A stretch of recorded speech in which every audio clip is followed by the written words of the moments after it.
Assalamualaikum warahmatullahi wabarakatuh. Selamat malam semuanya, sahabat, rekan-rekan, teman-teman semua, sahabat Inspiration yang hadir di malam hari ini. Saya izin membuka sesi live Instagram hari ini yang cukup malam gitu ya, tapi semoga tidak menyusutkan semangat dari teman-teman yang ingin belajar bareng mengenai uh, penyakit kronis dan juga sekarang sesuai judulnya karena tema bulan Juni ini bertepatan dengan Hari Donor Darah Sedunia gitu. Jadi kita bahas mengenai donor darah dan pro kontranya mengenai donor darah pada pasien penyakit kronis. Izinkan saya perkenalkan diri, saya Anissa, saya adalah patient advocate atau pendamping pasien yang juga sebagai content writer di akun Instagram Inspiration. Nah, izin tanya apakah suara saya terdengar jelas? Boleh jawab di kolom komentar apakah suara saya terdengar jelas. Kalau misalnya ada teman-teman yang sudah hadir hari ini, malam hari ini, boleh juga jawab dari mana saja domisilinya gitu, biar kita biasa lebih akrab lagi gitu ya. Baik, jelas ya suara saya, alhamdulillah. Semoga dalam 1 jam ke depan juga koneksinya juga tetap lancar dan jelas supaya diskusi kita juga bisa lebih nyaman lagi gitu ya. Buat teman-teman yang baru hadir malam hari ini, saya izin menginformasikan kalau kita sekarang sedang berada dalam live Instagram Medspiration. Medspiration itu apa sih? Medspiration itu adalah salah satu program dari Inspiration, yaitu seperti yang kita lakukan gitu ya untuk membersamai pasien di platform digital gitu. Wah, ternyata banyak ya yang dari Palu, dari Jakarta Pusat, ada dari Jakarta Selatan. Oke, ternyata banyak yang bergabung dari Yogyakarta juga. Terima kasih, semoga makin banyak lagi yang gabung di sesi live hari ini. Saya juga izin menginformasikan kalau teman-teman itu sekarang berada di akun Inspiration. Inspiration itu apa sih? Inspiration itu adalah sebuah platform penunjang kesehatan pasien yang hadir dengan solusi kesehatan pasien seperti pendampingan pasien, support group, akses diskon, pemeriksaan, dan juga pembelian obat rutin. Nah, teman-teman, sambil kita masuk ke sesi diskusi sekarang, saya izin memperkenalkan dulu narasumber kita, yaitu adalah Dr. Dodi Rizky Nugraha, spesialis penyakit dalam, yang juga, Dr. Dodi Rizky Nugraha, spesialis penyakit dalam. Beliau juga adalah internet health educator dan juga entrepreneur, gitu. Terus, Dr. Dodi ini sekarang sedang sebentar gambarnya nggak kelihatan. Dokter Dodi ini dulunya pendidikan dokter di Fakultas Kedokteran UGM tahun 2006 sampai 2010, terus juga mengambil spesialis penyakit dalam juga di Fakultas Kedokteran UGM tahun 2015 sampai 2019. Terus Dokter Dodi juga sekarang sedang praktik di Rumah Sakit Umum Klinik Utama Kita Sehat Cirebon gitu. Terus juga sebelumnya Dokter Dodi praktik sebagai dokter umum di RS Balikpapan Baru, terus juga di RSUD Walid Kabupaten Cirebon. Nah, sambil kita mencoba invite Dokter Dodinya, buat teman-teman yang nggak tahu nih, akun Dokter Dodi itu adalah @drdodirizky @dr.dodirizky gitu. Nah, sambil kita invite ya akun Dokter Dodinya untuk bergabung bersama kita malam hari ini. Wah, ada yang dari Cirebon juga ya. Halo teman-teman semuanya, selamat datang di Inspiration.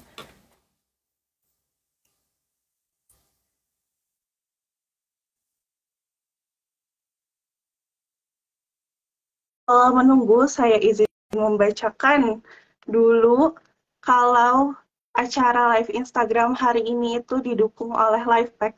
LifePack adalah apotek modern penyedia kebutuhan pejuang penyakit kronis dan keluarga. Jadi kalau teman-teman mau membeli obat rutin atau obat kronisnya sedang habis, teman-teman bisa melakukan pembelian obat online yang aman LifePack dan gunakan kode vouchernya Inspiration 2023. Halo Dokter Dodi, Assalamualaikum warahmatullahi wabarakatuh. Selamat bergabung di live Instagram Inspiration. Halo Mbak Nisa, Waalaikumsalam warahmatullahi Ya, wabarakatuh. Aman iya suara Dokter saya? Dokter Dodi suaranya aman, koneksinya juga aman, jernih banget ya Dok ya. Izin ini ya Dok ya, izin bertanya apakah dokter kabarnya saat ini sedang baik? Alhamdulillah, selalu baiklah. Alhamdulillah, semoga selalu sehat ya Dok ya. Terima kasih juga sudah mau menyempatkan diri untuk menjadi narasumber di live Instagramnya Inspiration ini, karena banyak banget nih topiknya sekarang ini tentang donor darah ya pada pasien penyakit kronis, bertepatan juga dengan Hari Donor Darah Sedunia yang kemarin juga apa sih, tanggal 14 ya, 14 Juni kalau nggak salah. Yang terus banyak juga akhirnya pertanyaan masuk ke Inspiration juga untuk yang kependampingan, boleh nggak sih pasien penyakit kronis ini donor darah. Jadi kita persilahkan saja Dokter Dodi untuk menyampaikan materi mengenai donor darah dan juga kaitannya dengan pasien penyakit kronis. Silakan Dokter Dodi. Oke, terima kasih Mbak Anissa. Selamat malam teman-teman semua, sobat sehat yang alhamdulillah bisa join ya di malam ini. Semoga semua sehat selalu dalam lindungan oleh Allah Subhanahu wa Ta'ala, Tuhan Yang Maha Esa, dan tetap semangat dalam menjalani kehidupan ya. Amin. Saya terima kasih kepada teman-teman Inspirasien nih ya, dan Mbak Anissa yang ya menginvite saya untuk ya berbagi untuk teman-teman juga. Topik malam ini sebenarnya seru ya, topik tentang donor darah. Kalau tentang donor darah itu jujur pengalaman saya pribadi, donor itu belum begitu banyak. Bahkan tadi kalau nggak salah di peserta yang ada di sini nih, ada yang saya baru kenal dari IG juga, Pak DJ, siapa tadi udah lewat ya. Itu dia udah donor 203 kali loh, keren banget. Masya Allah, umur ya sekarang banyak ya Dok yang sudah, maksudnya yang dominasi biasanya donor sampai ratusan itu biasanya pria ya. Iya benar, karena nggak begitu banyak syarat ya. Iya, nggak begitu banyak syarat. Biasanya kalau wanita tuh banyak jedanya gitu, antara menstruasi juga, terus juga ada wanita yang harus hamil, yang harus menyusui, jadi nggak bisa donor darah gitu sepanjang hidupnya. Jadi biasanya kalau lihat di PMI itu Dok, yang ada penghargaan berapa ratus kali itu tuh didominasi bapak-bapak. Iya. Kagum banget yang bisa terus donor darah rutin gitu Dok. Iya, kalau kita bicara tentang donor darah sendiri ya, sebelumnya saya sudah sempat kayak bikin di reel saya ya, kalau donor darah itu suatu kebiasaan yang kita mungkin sering abaikan ya, kalau ternyata ini itu punya khasiat yang sangat luar biasa untuk kesehatan kita. Caranya simple, nggak perlu ya, kalau mau sehat kan banyak tuh orang, ada yang harus minum obat inilah, ya harus olahraga juga pasti, harus nutrisinya diatur, dietnya diatur. Kita semua udah lakuin itu, tapi sebenarnya dengan donor darah yang simple itu artinya kan tinggal datang ke pusat PMI atau ke mobile unit ya, atau bahkan kalau kebetulan lagi ada di mall tuh, itu bisa loh kita donor darah itu. Membutuhkan waktu sebenarnya kalau lancar nggak sampai setengah jam, cepet banget. Cepet banget, bener. Cepet banget. Dan khasiatnya luar biasa. Kalau saya sempat baca-baca ya, sebenarnya kan darah kita ini, darah merah kita itu diproduksi kan setiap 3 bulan sekali. Kasarnya lah setiap 3 bulan, nanti dia sudah mulai loyo, akan dihanguskan oleh liver kita, oleh limpa kita, kemudian dibentuk lagi yang baru. Nah, proses pembentukan itu sebenarnya meregenerasi sebenarnya. Masuk tubuh kita akan lebih fresh, toksin-toksin juga akan dibuang pada proses itu ya. Nah, ini yang menarik sebenarnya, pada prinsipnya ketika kita donor darah itu yang dibuang itu sebenarnya banyak. Kan donor darah itu dari pembuluh darah dibuang ya, Mbak Nisa ya. Masukkan ke kantong. Masukkan ke kantong, nanti diproses dan diberikan untuk ke orang yang membutuhkan.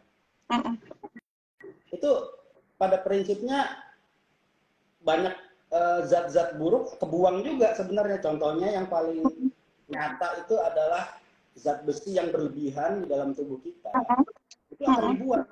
Nah, kita itu kalau kebanyakan zat besi numpuk nih di badan itu bakal banyak penyakit yang bakal muncul ya, seperti penyakit pengerasan pembuluh darah, penyakit liver seperti itu, terus penyakit bahkan bisa menyebabkan kayak kanker ya kalau terlalu banyak besi di dalam tubuh kita. Nah, sebenarnya dengan donor darah itu dibuang. Nah, terus zat-zat kayak kolesterol pun, asam urat berlebih pun itu kebuang loh. Wah, itu manfaat banget ya, banyak. Selama ini banyak yang ngeluh pegel-pegel, sakit sendi, katanya kolesterol, asam urat gitu. Ternyata bisa ya berkurang dengan donor darah ya, Dok ya? Betul. Terus benefit lainnya dengan donor darah, sebenarnya kita itu medical check up gratis. Ya, karena pasti kita akan cek tekanan darahnya, cek tinggi badan, status nutrisi kita akan dicek semua di situ. Dan dari darah yang kita donorkan, itu kan nanti akan dianalisis ya, dicek oleh petugas, ada penyakit apa aja di situ. Biasanya yang dicek adalah yang namanya IMLTD itu ya, infeksi menular melalui transfusi darah. Ya, pada umumnya nanti akan sekalian dicek itu ada HBsAg atau hepatitis B, ada HIV nggak di situ, terus ada sifilis juga ya, terus ada hepatitis C juga. Jadi sebenarnya kalau kita rutin itu sebenarnya kita medical check up gratis. Nah, terus lumayan ya, Dok ya? Lumayan itu. Terus benefit lainnya sebenarnya kalau jenis donor itu kan ada 4 ya, Mbak Nisa ya. Donor sukarela. Jadi teman-teman tinggal datang ke unit transfusi atau unit PMI untuk siapapun. Itu silakan donor. Jadi nggak untuk pasien tertentu. Itu boleh. Itu donor sukarela.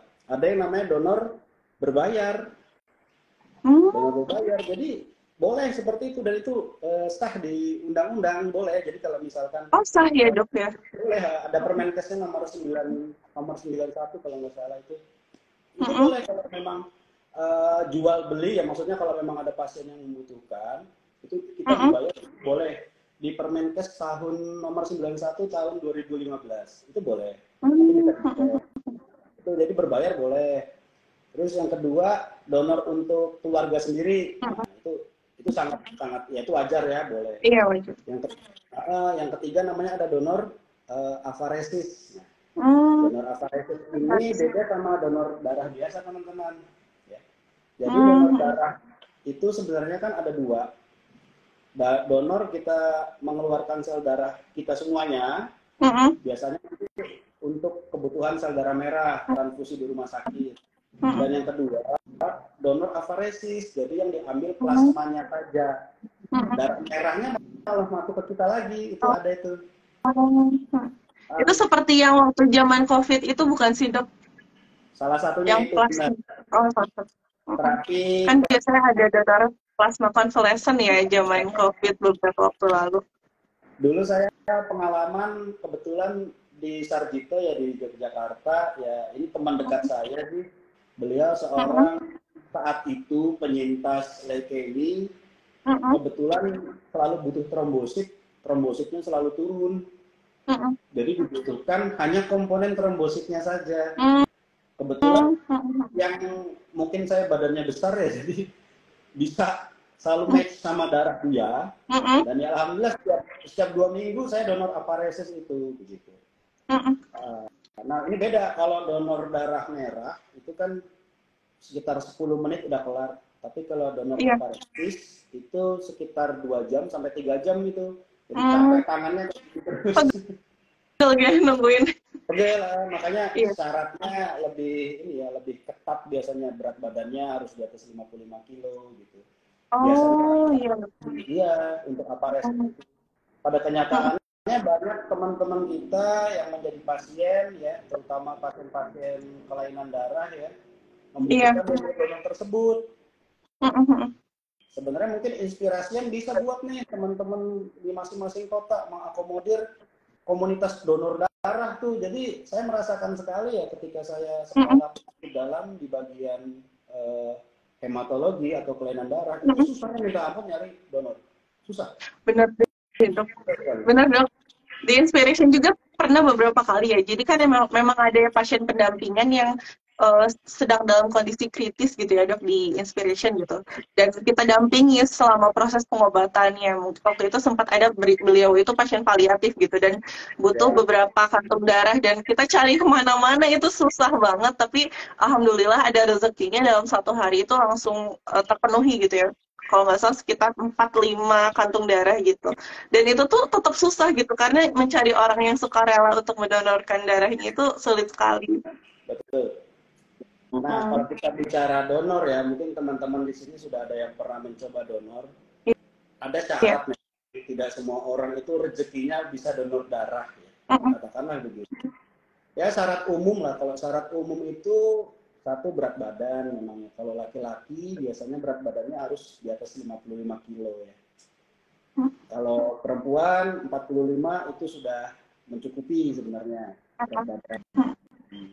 Terus dari tekanan darah ya, tekanan darah itu tekanan darahnya harus bagus.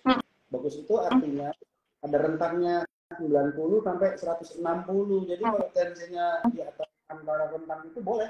Misal 150 boleh sebenarnya. Oh, boleh ya, dok? Iya. Terus untuk diastolnya atau tekanan darah yang bawah nih pernya ya, itu 60 sampai 100. Itu boleh donor maksimal 100 kalau yang pernya. Jadi katakanlah tensinya 150/90 boleh nggak dok? Boleh, silakan langsung datang saja ke unit donor darah. Boleh, jadi nggak usah khawatir ya. Terus dari tekanan dari denyut nadi, kan denyut nadi juga itu yang boleh itu denyut nadi normal ya 50 sampai 100 dalam 1 menit itu boleh donor. Nah, memang kalau kita lihat topik kita kali ini ya, apakah pasien kronis, pasien dengan penyakit kronis boleh donor? Boleh dong ya, bisa. Oh, ternyata boleh ya dok ya? Boleh, cuma memang tapi nanti ada beberapa tahapan. Karena sekali lagi donor darah itu kan niatnya kita membantu teman kita yang sakit nih. Jangan sampai setelah donor kita jadi sakit. Benar-benar. Itu apalagi kita ada suatu penyakit yang sedang kita perjuangkan untuk sembuh. Kita niat berbagi, kita paksakan, katakanlah dia keluarga kita. Nah itu kalau memang masuk kriteria tidak diperbolehkan, ya memang harus bersabar seperti itu. Baik dok, izin tanya nih dok, kira-kira kan tadi dokter bilang beberapa pasien penyakit kronis itu memang diperbolehkan untuk mendonorkan darahnya gitu ya, tapi dengan syarat-syarat tertentu gitu ya. Berarti ada pro-nya, ada kontraknya ya dok ya. Nah kira-kira syaratnya itu apa aja sih dok yang bisa membuat pasien penyakit kronis kan biasanya mengkonsumsi obat itu jangka panjang ya dok ya. Obat rutinnya ada yang beberapa macam, ada yang satu macam tapi jangka panjang gitu, ada juga yang harus beberapa macam. Nah kira-kira syarat apa sih dok yang membuat pasien penyakit kronis itu diperbolehkan untuk mendonorkan darahnya? Oke. Jadi sebelumnya kita mendefinisikan dulu nih penyakit kronis itu seperti apa. Ya. Penyakit kronis itu kan sebenarnya suatu penyakit di mana yang dalam proses penyembuhannya membutuhkan waktu. Berbeda dengan penyakit akut lah, lawannya kronis kan akut. Di mana akut itu kan 3 hari saja udah sembuh nih. Misalnya influenza atau sakit tenggorokan, itu kan penyakit akut. Nah, penyakit kronis ini jenisnya ya. Jenisnya kan bervariasi ya, Mbak Nisa ya. Dari segi penyakit infeksi ada yang kronis juga, contohnya penyakit hepatitis ya, hepatitis B. Terus penyakit TBC itu kan penyakit kronis sebenarnya. Dia butuh waktu 6 bulan kan untuk diobati. Nah, itu penyakit kronis. Kemudian selain penyakit kronis yang infeksi, ada penyakit kronis yang dia bersifat tumor misalkan atau keganasan ya, seperti cancer. Nah, cancer pun nanti banyak nih variasinya. Ada misalkan cancer yang benda padat dan cancer yang darah. Jadi cancer sih secara umum ada 2 itu kan. kanker darah dan kanker benda padat. Kanker darah Padat. contohnya leukemia, terus kanker kelenjar getah bening itu kan termasuk cancer. Nah, terus kalau kanker yang padat, contohnya kan breast cancer ya, kanker payudara atau kanker serviks, kanker paru, kanker hati itu yang benda padat. Kemudian selain cancer ada penyakit kronis yang, nah ini paling banyak malah ya, terkait metabolik ya. Contohnya diabetes, terus hipertensi. Hipertensi. Nah, semua ini ada masing-masing syarat, jadi tidak bisa disamakan ternyata. Sebenarnya semua itu termaktub atau tertulis ya di Permenkes tadi nomor 91 tahun 2015 itu sudah sangat jelas. Teman-teman bisa baca bagus ya. Sebagai contoh, katakanlah penyakit-penyakit seperti hipertensi. Hipertensi kayaknya banyak ini. Saya mungkin audiens di sini ada hipertensi. Hipertensi itu kan didefinisikan tensi di atas 140 ya, pernya di atas 90 ya, itu hipertensi.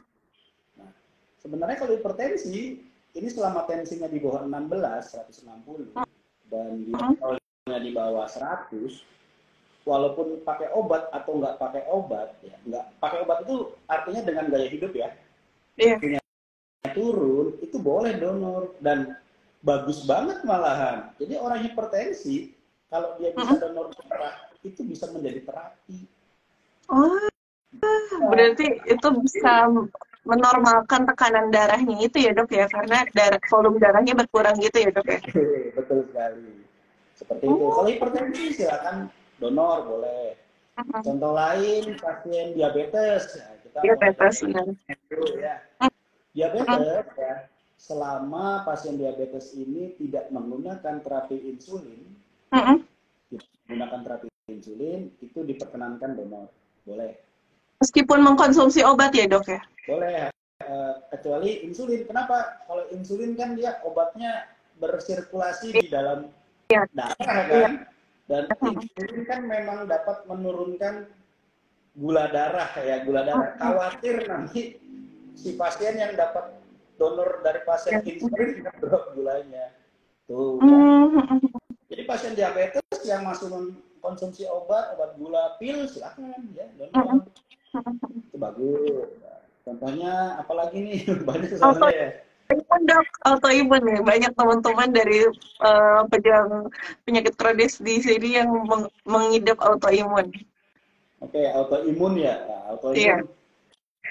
Ini entah kenapa makin kesini makin banyak loh, saya nggak tahu kenapa. Ketahuannya benar dok.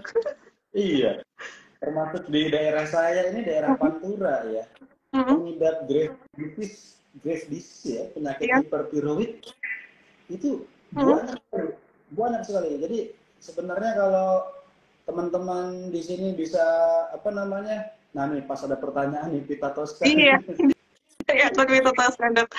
Berhubung tadi dokter menyebut Graves disease nih, apakah pasien hipertiroid dan hipotiroid bisa donor darah nggak sih dok? Nah, tadi dokter membahas kalau banyak pasien Graves disease di daerah dokter nih dok. Silakan. Jadi ya ini kebetulan ya, hipo dan hipertiroid itu kan hanya kelainan fungsi ya. Jenisnya harus kita ketahui dulu kenapa kok bisa ada kelainan fungsi. Soalnya tidak semua hipertiroid adalah Graves disease loh, ya kan? Iya benar. Kan murni autoimun, ya. Tapi kan ada orang dengan benjolan di leher, dia hipertiroid, tapi dia bukan autoimun begitu. Jadi pertanyaannya mungkin ke arah awal tadi, autoimun boleh nggak sih untuk donor darah, gitu ya? Nah kalau hipertiroidnya karena Graves alias hipertiroid autoimun, selama dia autoimun itu hanya satu organ saja yang kena ya, itu boleh dan harus stabil ya, harus stabil dulu. Syarat utamanya harus terapi dulu ya. Stabil itu minimal 3-6 bulan, 3 bulan saja sudah boleh untuk donor darah. Meskipun stabil pakai obat. Konsumsi obat ya dok? Iya boleh ya.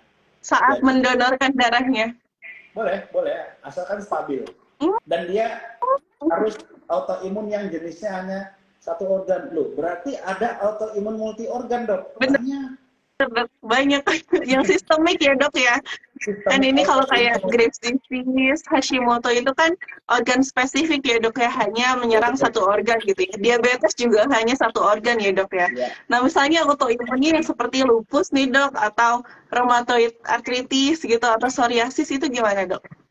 Ya, yang jelas kalau dia multi organ memang tidak diperkenankan ya. Karena biasanya ya pasien-pasien yang autoimun multi organ, lupus ya, rheumatoid arthritis, terus seperti tadi udah disebut ya ada apa tadi psoriasis ya. Itu biasanya ada masalah di darah juga, HB-nya akan turun. Nah, Jadi akan lebih berbahaya ya dok ya untuk pasien itu sendiri. Sebelum mendonorkan aja, ternyata dia sudah membutuhkan darahnya dia sendiri gitu ya untuk menjadi lebih baik. betul sekali ya. Jadi memang khawatir juga kalau darahnya yang didonorkan, darahnya pasien autoimun dengan multisistem nih, seperti lupus, akan mengandung komponen antibodi yang akan merusak darah pasien. Jadi kalau didonorkan malah bikin masalah, niatnya ingin membantu malah bikin penyakit kan. Oh iya iya. Jadi lebih baik tidak ya dok ya. Ya autoimun jadi prinsipnya boleh donor asal satu dalam kondisi remisi atau stabil dan hanya satu organ saja yang terlibat. Kalau multi organ ditolak biasanya sih. Iya baik-baik. Sempat ada juga sih dok, kan kalau misalnya di PM itu ada kayak syarat-syarat donornya. Kan biasanya dari berat badan, seperti kalau berat badan itu tadi sempat dibahas ya dok ya, sama umur ya. Tadi juga umur itu ada pertanyaan juga nih dari Aifang juga. Kalau batas umur itu kan biasanya yang saya tahu ya setelah dewasa ya, maksudnya setelah bisa mengisi konsen gitu ya, dari 17 tahun ya dok ya.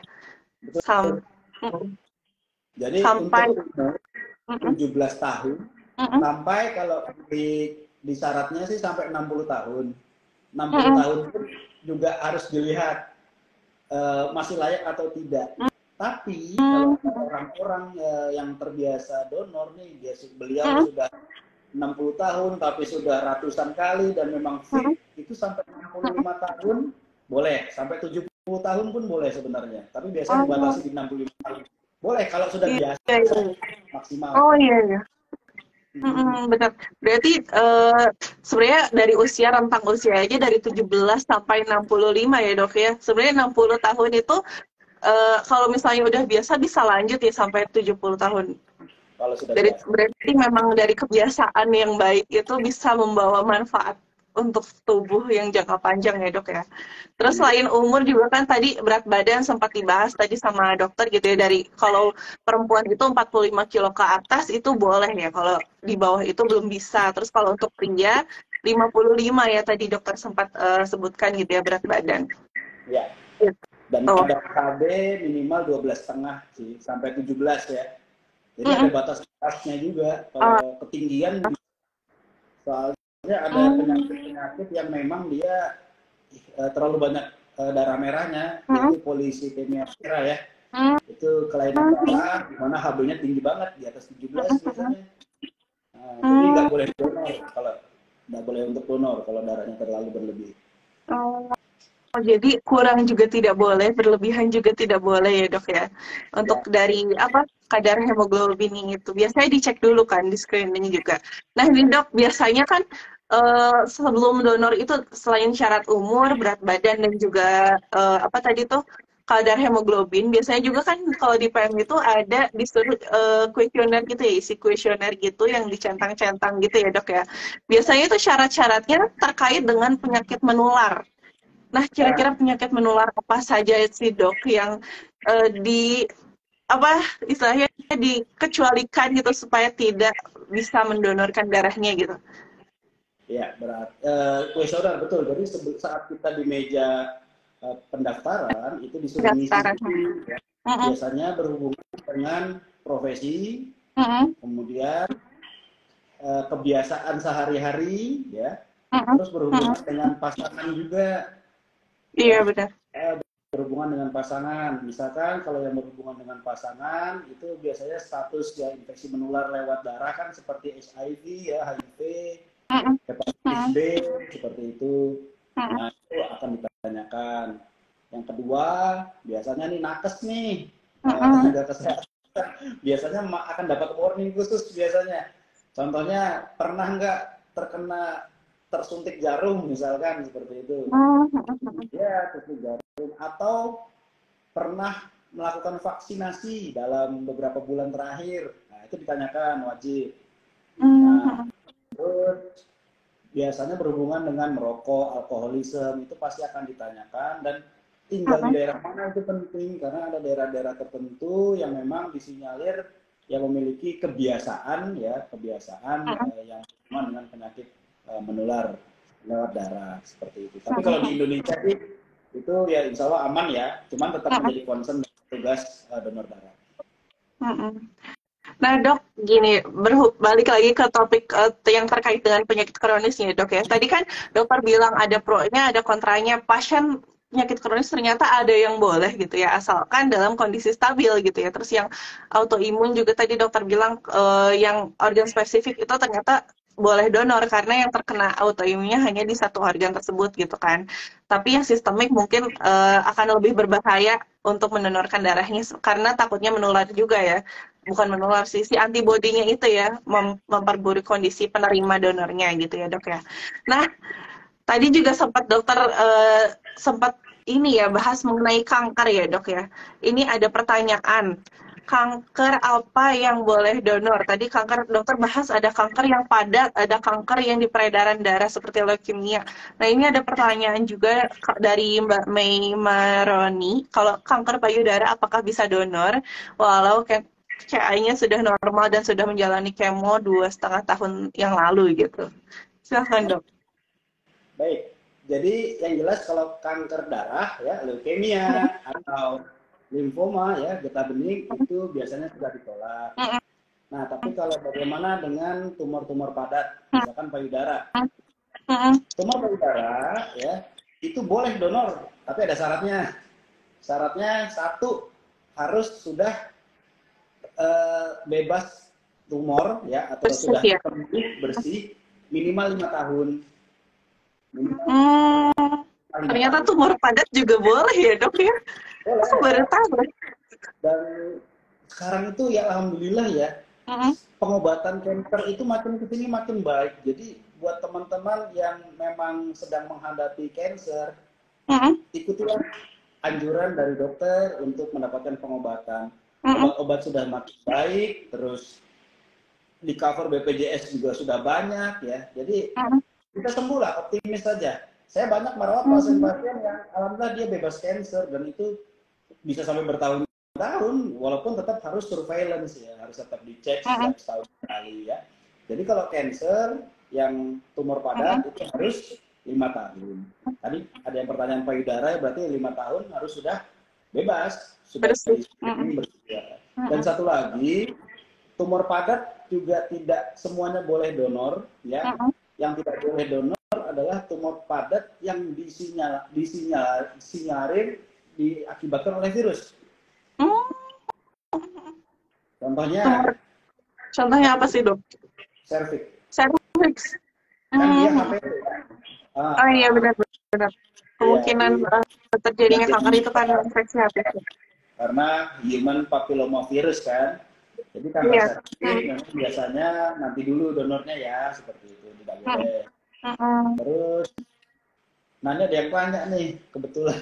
Kanker nasofaring nih dok, katanya sudah 7 tahun menjadi penyintas. Apakah boleh dok? Nasofaring ya itu memang saat ini debatable sebenarnya ya. Karena disinyalir kan salah satu penyebabnya adalah EBV ya, Epstein-Barr virus ya.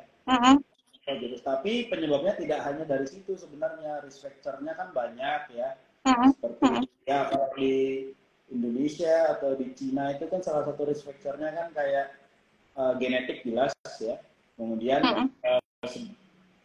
mengkonsumsi makanan yang terlalu panas itu juga bisa menyebabkan kanker seperti itu sehingga sel-sel pada nasofaringnya berubah bentuk ya. Nah, kalau nasofaring ya sebenarnya itu masih boleh, apalagi ini sudah 7 tahun ya. Alhamdulillah. Saya banyak pasien yang nasofaring juga, alhamdulillah bagus sembuh ya. Jadi setelah menjalani radioterapi, semangat buat Mas Febrianto. Iya. Nah, berarti tetap boleh ya dok ya, apalagi sudah lebih dari 5 tahun. Apa misalnya bersih dari kanker tersebut gitu ya. Terus misalnya ini dok, kan biasanya pasien penyakit kronis tuh ada kayak kontrol rutin nih dok. Kira-kira pasca berapa, misalnya habis kontrol rutin kan ada pemeriksaan darah, ada yang mungkin CT scan atau MRI gitu ya. Nah, pasca tindakan pemeriksaan gitu, apakah boleh langsung mendonorkan darahnya itu atau harus jeda berapa waktu gitu dok? Tindakan yang mana nih? Cek darah Misalnya itu. saya tindakan pemeriksaan imaging nih dok, kan biasanya kalau pemeriksaan imaging kayak CT scan atau MRI kan harus ada disuntikan obatnya dulu gitu dok. Obat kontrasepsi. Nah ya seperti itu, apakah diperbolehkan kembali untuk mendonorkan darahnya gitu, walaupun misalnya emang kondisinya sudah bersih gitu ya dok, tapi kan ada kontrol rutin itulah dok. Nah kira-kira apakah izinkan atau tidak? Jadi kita harus tahu waktu hilangnya kontras itu dari dalam tubuh kita. Umumnya kontras itu akan hilang setelah 3 harian ya. Akan dibersihkan oleh ginjal kita setelah 3 harian. Tergantung kontrasnya juga sih.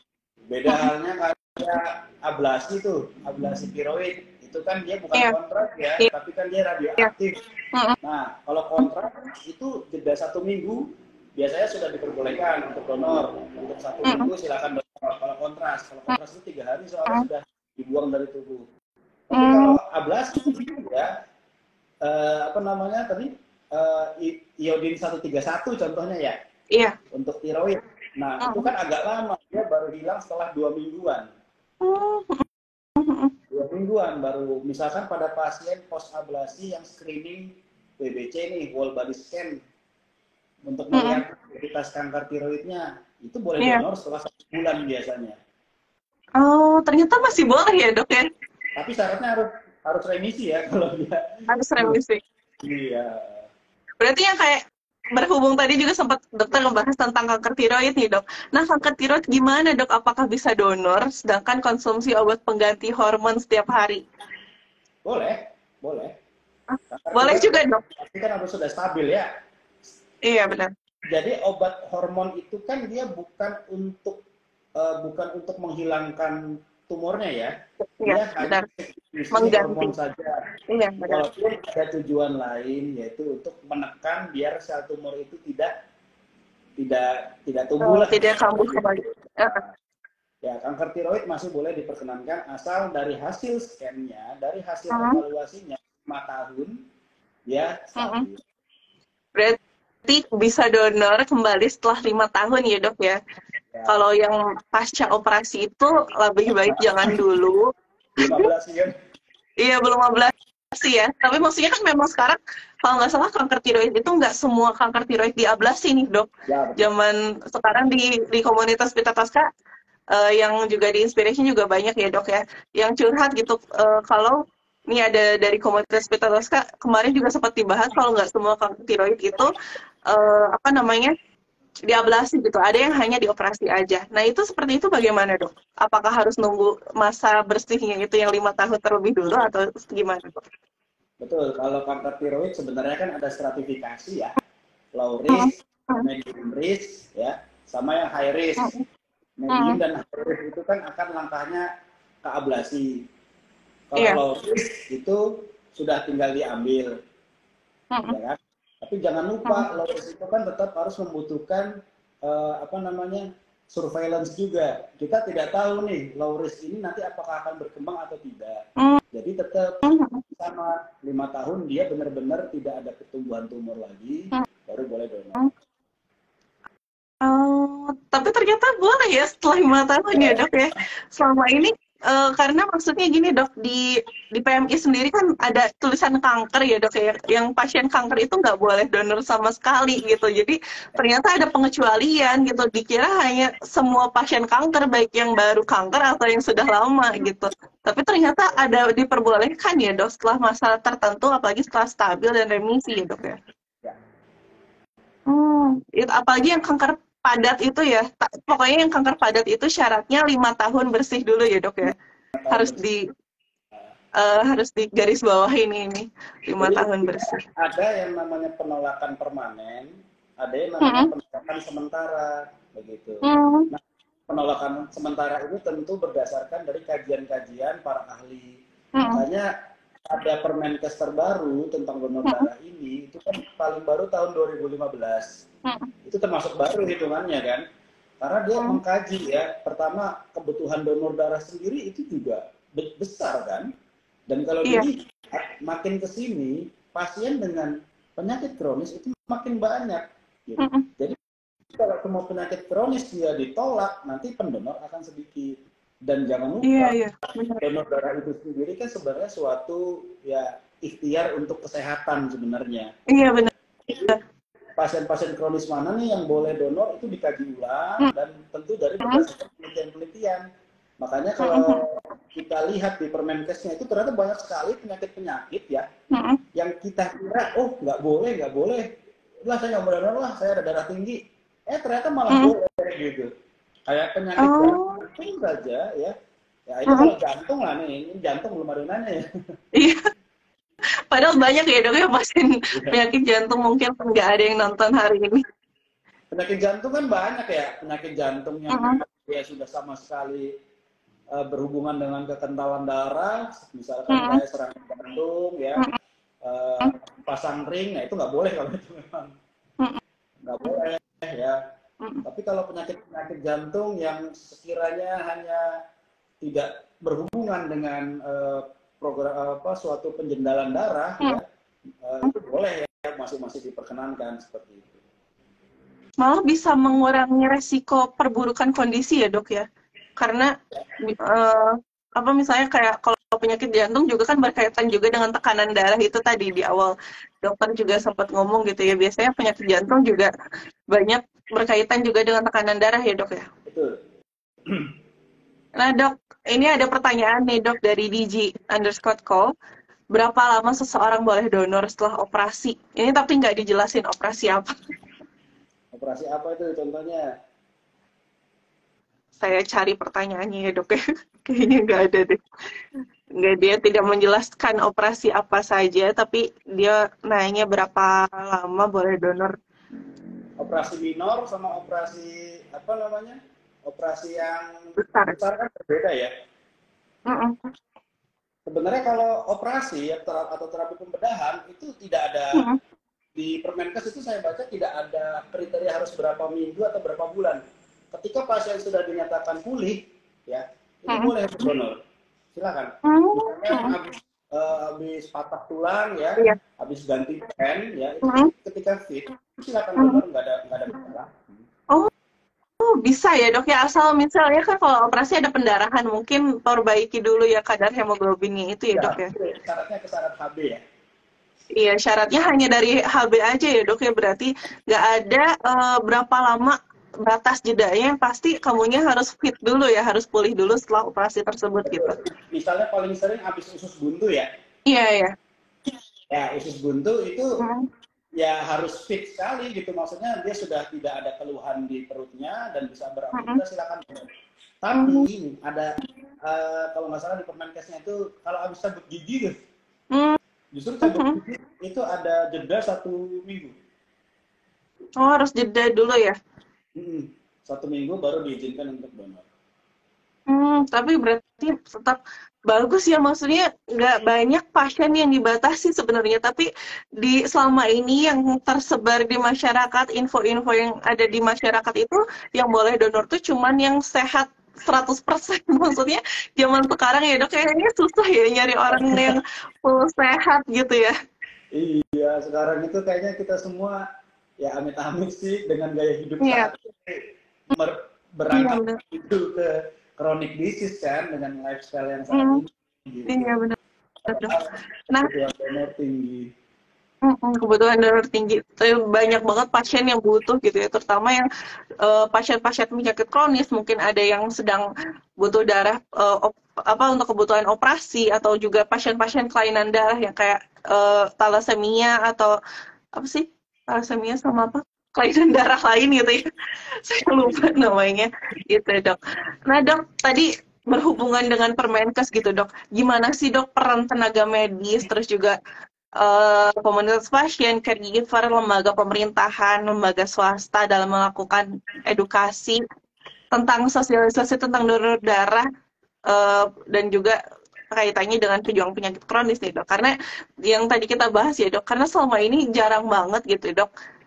Pasien, maksudnya yang tadi bahas ya, kalau banyak syarat donor darah itu harus sehat, tapi ternyata banyak juga pasien penyakit kronis yang diizinkan gitu ya, asalkan sudah dalam keadaan stabil gitu dok. Ya. Jadi sebenarnya sih kalau dari caregiver sendiri ya, caregiver itu kan berarti orang yang mendampingi pasien kronik ya. Kalau dari caregiver sendiri sebaiknya memang ya harus terkoneksi dengan komunitas-komunitas donor darah, mempunyai link-link seperti itu. Terutama caregiver khusus pasien yang memang membutuhkan darah. Di Jogja itu ada Blood for Life kalau nggak salah, dulu saya pernah tergabung itu. Banyak Mungkin Mbak Astrid di Indonesia dok.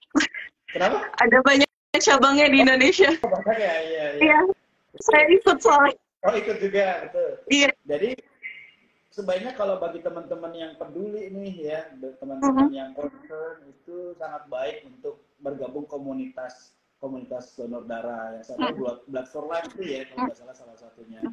Termasuk nakes ya. Nakes ini memang adalah orang yang sebenarnya ya harusnya tahu persis kebutuhan besarnya kebutuhan donor darah.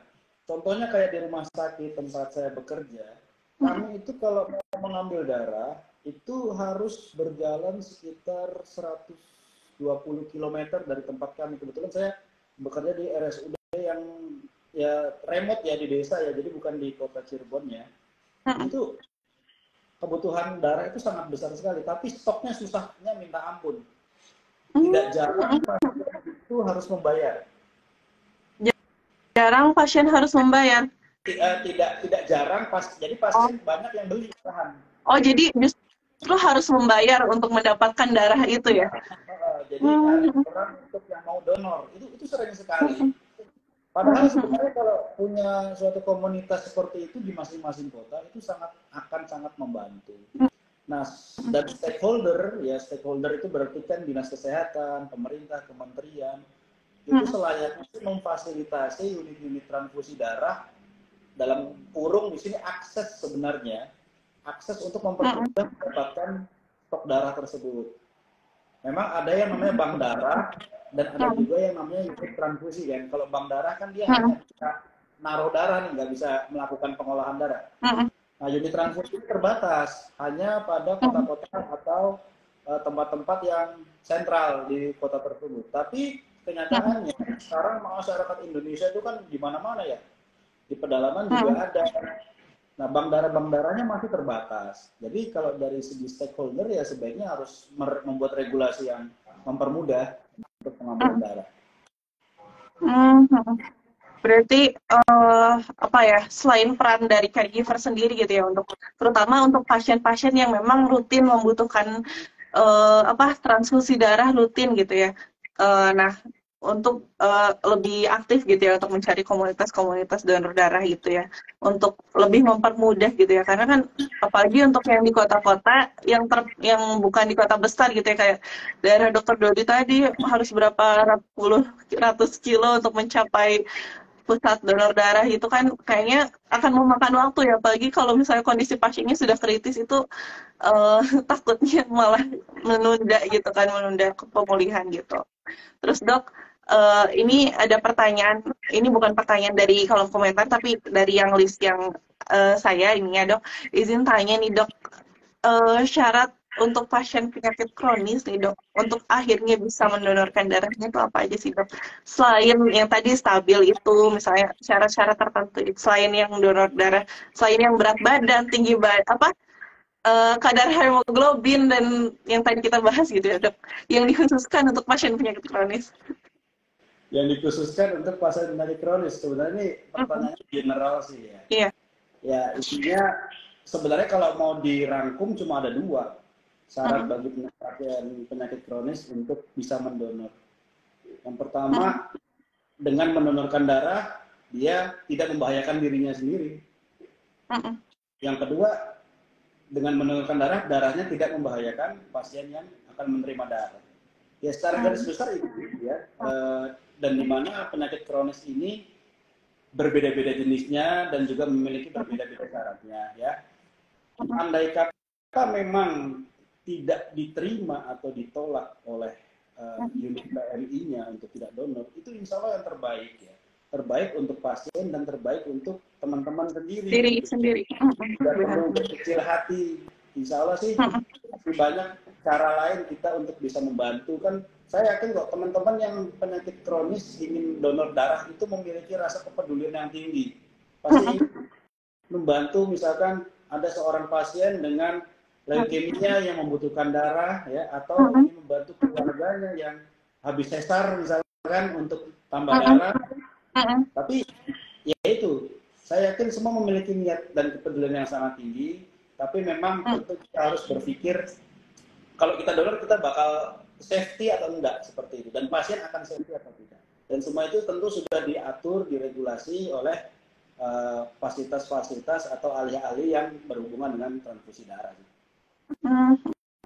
Berarti yang jadi poin penting untuk teman-teman pasien pejuang penyakit kronis ini untuk memastikan dirinya aman untuk mengeluarkan darah dan juga darahnya tersebut aman untuk diterima pendonor ya dok ya. Berarti harus stabil dulu meskipun dengan obat-obatan ya dok ya. Ya.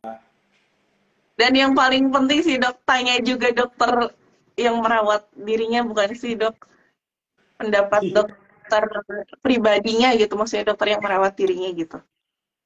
Ya, kalau memang ada, sebetulnya inspirasi ini ada advokat apa tadi ya, advokat yang mendampingi patient advocate dok.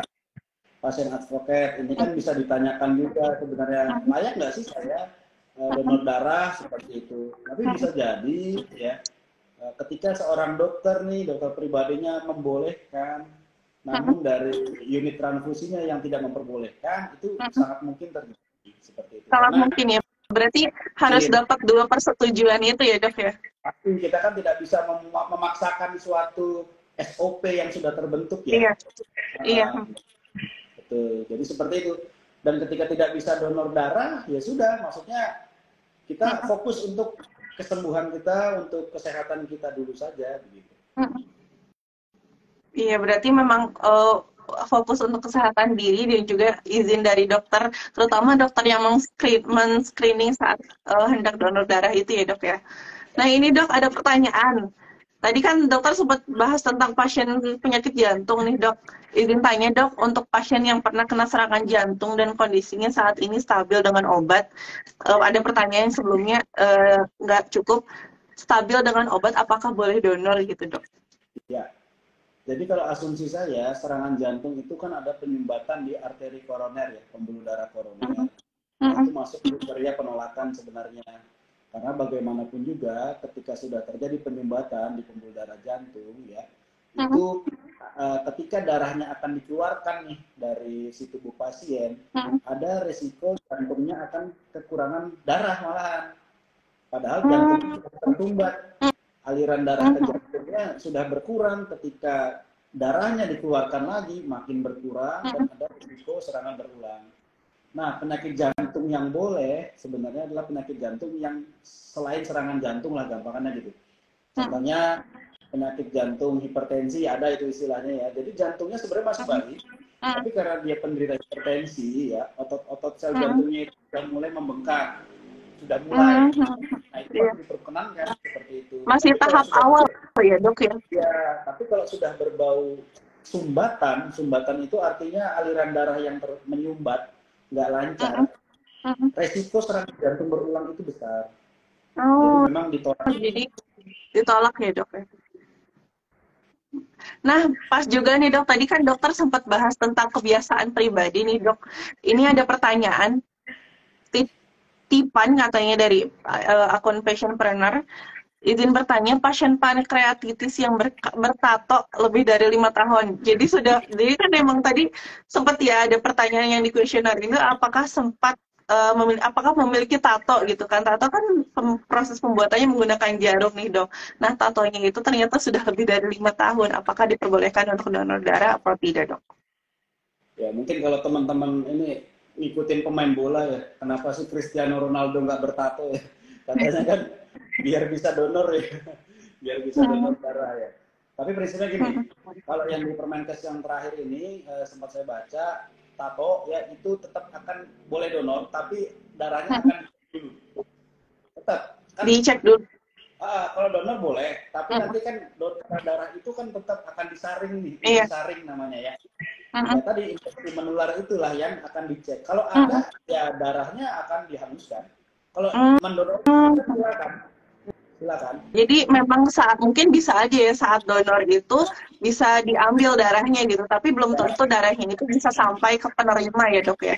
Betul. Tapi maaf nih, maaf ya. Kan nanti ketika di kuesioner kan ada pertanyaan menggunakan obat-obatan suntik itu. Nah, kan asumsi masyarakat kalau bertato ada bukan kecenderungan ya, ada takutnya pakai obat-obat seperti itu gitu. Iya ya, stigmanya. Stigmanya, padahal kan tidak. Banyak teman-teman kita yang bertato memang karena art kan, karena tato bersih lah. Nah, makanya tetap diperbolehkan, cuman nanti akan ada penyaringan seperti umumnya. Ketika ada terinfeksi penyakit-penyakit yang tadi, HIV, hepatitis B, dan sifilis, itu nanti akan diinfo. Ada SOP-nya itu. Di Japri lah kalau bahasa sekarang. Gitu. Boleh, pankreatisnya tidak masalah sebenarnya. Pankreatisnya nggak masalah. Pankreatisnya itu kan suatu infeksi kan. Infeksi yang udah sembuh ya. Udah sembuh ya boleh donor seperti itu. Oh, kalau yang kayak infeksi-infeksi itu asalkan sudah sembuh berarti boleh ya dok ya? Yes, pankreatitis itu kan ya ibaratnya sama kayak penyakit radang yang diakibatkan oleh kuman, tapi dia menyerang organ spesifik. Pankreatitis, pankreas, misalkan kantong empedu, kolesistitis. Itu ketika sudah sembuh, silakan donor. Alhamdulillah dok, terima kasih atas jawabannya. Semoga ini menjawab ya untuk pertanyaannya. Jadi kalau untuk tatonya mungkin bisa donor gitu ya, tapi mungkin nanti diperiksa dulu ya sama pihak pihak PMI-nya gitu ya, karena nggak mungkin semuanya bisa langsung diterima. Nah dok, karena waktu kita sudah habis nih ya dok ya, kita sudah malam juga. Izin satu pertanyaan terakhir nih dok, bukan pertanyaan sih.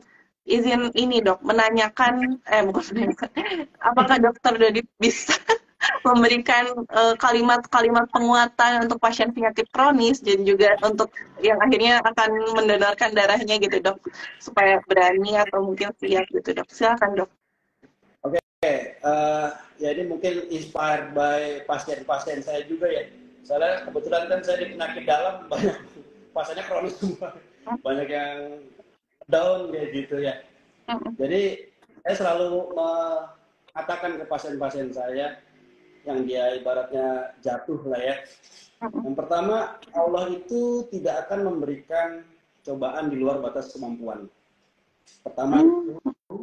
Yang kedua, ketika kita diberikan sakit, ya anggap saja itu memang dosa kita sedang diampuni. Dan yang terakhir, itu sudah dikatakan kalau tidak ada penyakit yang tidak bisa disembuhkan. Jadi penyakit itu semua ada obatnya, kecuali tua kan. Gitu. Yeah. Jadi teman-teman yang saat ini sedang berjuang menghadapi penyakitnya masing-masing, ya tetap semangat berjuang, yakin itu pasti ada hikmah, itu yakin pasti bisa akan sembuh.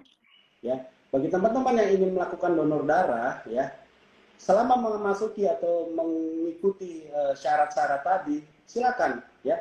Silakan, karena sekarang sudah diatur oleh Permenkes bahwa pasien-pasien kronis itu tetap bisa melakukan donor darah selama masuk ke dalam kriteria. Baik dok, terima kasih. atas jawabannya.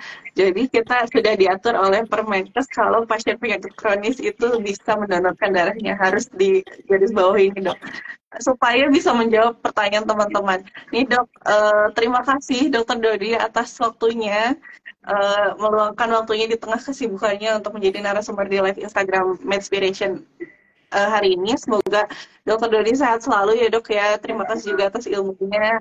Semoga juga teman-teman penyakit kronis di sini, pejuang penyakit kronis di sini juga semuanya sehat selalu dan juga selalu stabil. Mohon maaf ya, Dok, jika ada kesalahan atau kekurangan. Saya izin tutup.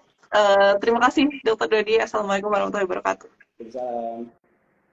Iya, saya izin keluarkan Dokter Dodi ya.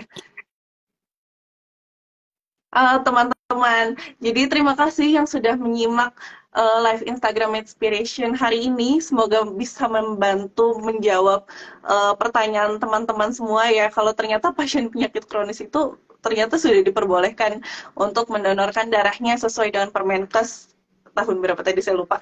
Nanti saya posting lagi ya untuk apa fokus apa penjelasan dari Dokter Dodi itu kalau ternyata pasien penyakit kronis ini ternyata boleh untuk mendonorkan darahnya asalkan dalam kondisi stabil dan juga sesuai dengan kriteria yang ada saat mendonorkan darahnya. Nah, untuk teman-teman pejuang penyakit kronis yang hadir di malam hari ini, nggak perlu khawatir terkait obat rutinnya. Kalau sekarang sedang kehabisan obat rutin, teman-teman bisa beli online dan cukup pakai kode voucher Inspiration 2023 di Lifepack Plus. Sahabat Inspiration akan mendapatkan diskon pembelian obat rutin dan penunjang kita dari kita. Oke. Jadi teman-teman semuanya bisa beli obat rutin, bisa beli suplemen, bisa membeli kebutuhan-kebutuhan pasien yang mendukung pasien penyakit kronis itu ternyata bisa mendapatkan diskon di Lifepack Plus. Ini kolaborasi antara Inspiration dan juga Apotek Modern Lifepack Plus yang bisa menjangkau di seluruh Indonesia. Teman-teman semuanya, semoga semuanya sehat selalu dan juga terima kasih atas kehadirannya malam hari ini. Masih semangat mencari ilmu meskipun sudah malam ya, meskipun besok mungkin ada yang mempersiapkan untuk Hari Raya Idul Adha gitu ya. Uh, Baik, sekalian saya tutup live Instagram malam hari ini. Assalamualaikum warahmatullahi wabarakatuh.